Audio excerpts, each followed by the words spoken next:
Ya langsung kita akan bahas mengenai kesiapan aparat atau kepolisian khususnya untuk mengamankan dan juga memperlancar lalu lintas jelang libur tahun baru ini bersama Kabakops Korlantas Polri Kombes Pol Istiono. Selamat malam sekali lagi Pak Istiono. Oke, langsung kalau kita lihat dari melihat liburan Natal kemarin, kita sudah melihat pengalaman begitu parahnya kemacetan dan sulitnya pada saat itu pengaturan untuk bisa memperlancar. Tapi kalau dilihat untuk tahun baru ini sendiri, apa evaluasinya? Ya, evaluasinya tentunya kita belajar dari libur panjang kemarin dan kesiapan tahun-tahun lalu. Kemudian kita sudah melakukan persiapan-persiapan, antara lain kita melakukan pemantapan koordinasi lagi bersama lintas sektoral, antara lain dengan perhubungan, dengan jasa marga, dengan Polda Metro dan Polda Jawa Barat untuk menyiapkan langkah-langkah antisipasi untuk arus menuju tempat wisata besok malam tahun baru. Oke, kalau saya baca ada beberapa pengalihan juga dan juga jalur alternatif di sini ya. Oke, mungkin bisa dijelaskan lebih detail nih Pak, khususnya untuk mengarah ke, kita fokus di Jakarta dulu sekarang. Taman Wisata Jaya Ancol, tentu ini adalah acara yang menjadi pusat hiburan untuk di malam tahun baru. Iya, untuk khusus Taman Jaya Ancol itu memang besok itu dikonsentrasikan di Ancol itu sendiri dan area di sana. Itu sepenuhnya sudah diserahkan kepada Polda Metro Jaya untuk mengatur alih arus, tempat parkir, dan lokasi menuju tempat tersebut. Secara teknisnya nanti bisa diupdate, ditanyakan langsung ke Dirlantas dan Polda setempat. Tapi kalau untuk dari sisi rute masuknya sendiri juga ada beberapa, kalau saya baca ada rute timur, kemudian tengah, selatan, dan barat. Apakah ada beberapa jalan yang ditutup untuk yang nanti khususnya dari pusat kota menuju ke taman wisata? Nah, itu jalur itu nanti sudah dipersiapkan, bisa nanti diupdate saja langsung untuk arah mana memang harus ditutup, diatur, dan seterusnya. Nah, kalau sekarang mengevaluasi dengan koordinasi yang Bapak katakan tadi mengenai mengaca pada Natal kemarin, khususnya untuk jalur Cikampek. Ini bagaimana Pak? Kira-kira koordinasi seperti apa yang diperlukan khususnya mengatasi membludaknya kendaraan? Ya, ini konsentrasi sebetulnya tidak Cikampek saja, juga arus-arus menuju wisata. Semua Polda sudah kita instruksikan. Seluruh jajaran Indonesia sudah kita instruksikan untuk kesiapannya baik dari aspek keselamatan, keamanan, dan kelancarannya. Jadi, keamanan juga jangan lupa, juga ancaman-ancaman terhadap masalah-masalah terorisme juga kita waspadai, keselamatan anggota di lapangan juga waspadai, kelancaran apalagi sudah kita persiapkan. Anyar misalnya, para Dirlantas harus siap menyiapkan jalur anyar yang memang sudah dikoordinasikan dengan lintas sektoral. Puncak sudah dikondisikan dan tempat wisata lainnya. Kemudian khusus untuk jalur wisata atau arus yang menuju Bandung, Cikampek, dan Jawa Tengah, itu belajar dari pengalaman kemarin. Tadi sudah lihat dari Bandung seperti apa ya? Kondisinya seperti apa. Sekarang H-1 menjelang tahun baru sudah mulai padat sekarang, apalagi besok. Dan masyarakat sudah mulai belajar ya. Dari kejadian kemarin, mengajak kemarin sudah mereka kira-kira lebih awal lagi itu berangkat.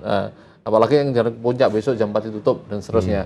Nah, ini yang menuju Bandung, yang menuju Jawa Tengah, ini juga mungkin masyarakat sudah mau belajar apakah besok juga berangkat jam yang sama pada momen itu.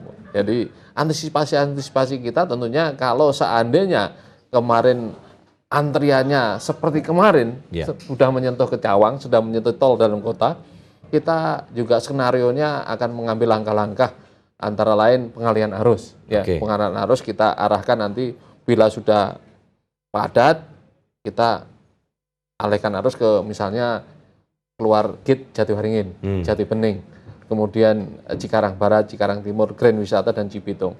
Arus yang sana, jalan arteri, dan kita siapkan sampai Pantura.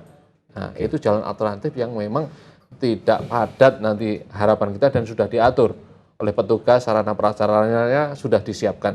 Jika ini kok kepadatan sudah mencapai Cawang misalnya. Tapi kita tentunya tidak sampai seperti itu begitu ya. Kita tidak ingin menunggu macet sampai Cawang. Kita sudah mengambil langkah-langkah, antara lain besok kita lakukan langkah kontraflow. Ya, kita sudah persiapkan kontraflow dari kilometer 11 sampai kilometer 22. Kita bikin kontraflow sepanjang itu 10 km untuk menghindari rest area 19 yang tentunya akan padat di wilayah itu. Kemudian kesiapan jasa marga juga begitu.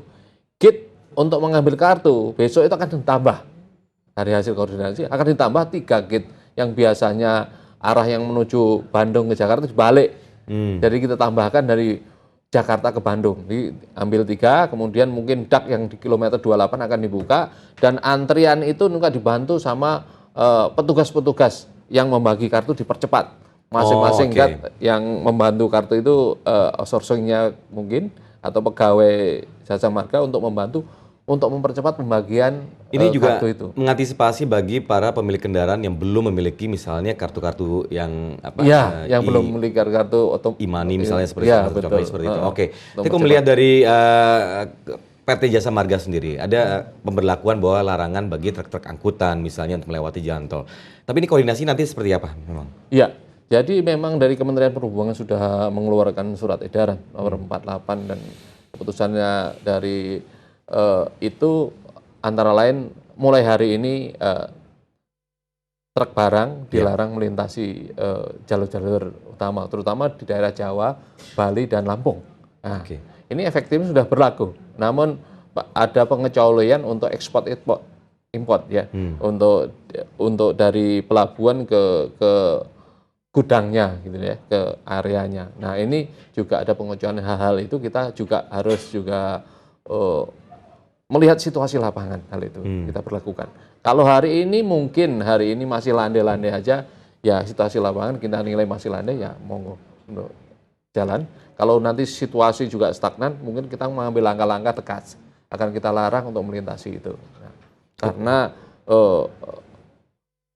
surat edaran itu mengamanatkan seperti itu. Gitu. Nah, surat edaran ini bicara juga mengenai koordinasi untuk mengkomunikasikan beberapa alternatif atau kebijakan yang telah dimiliki oleh aparat sendiri. Nah, kemarin YLKI menyatakan bahwa ada kekurangan komunikasi misalnya untuk sosialisasi mengenai kepadatan ataupun situasi jalan pada saat Natal kemarin. Nah, apakah nanti ini akan dipertingkatkan khususnya untuk masalah sosialisasi terhadap ya para pengguna gadget misalnya untuk mengetahui posisi kemacetan seperti apa?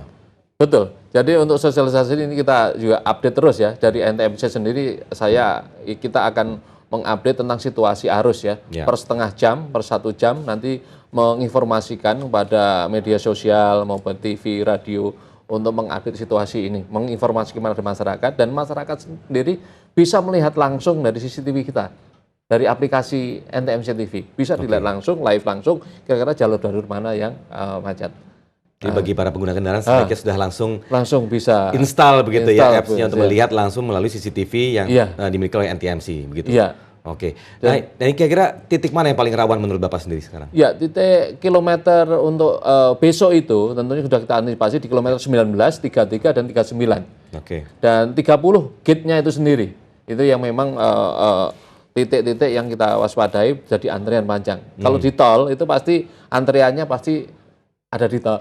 Di gate. Ya, di gate itu nanti keluarnya harus kita perlancar, jangan sampai terhambat oleh kilometer 33 itu TI tempat peristirahatan, dan 39. Nanti akan kita kontraflow juga di kilometer 32 sampai 41. 32 sampai 41 counterflow, tapi untuk yang kepadatan 19, 33, 39 gitu ya Pak.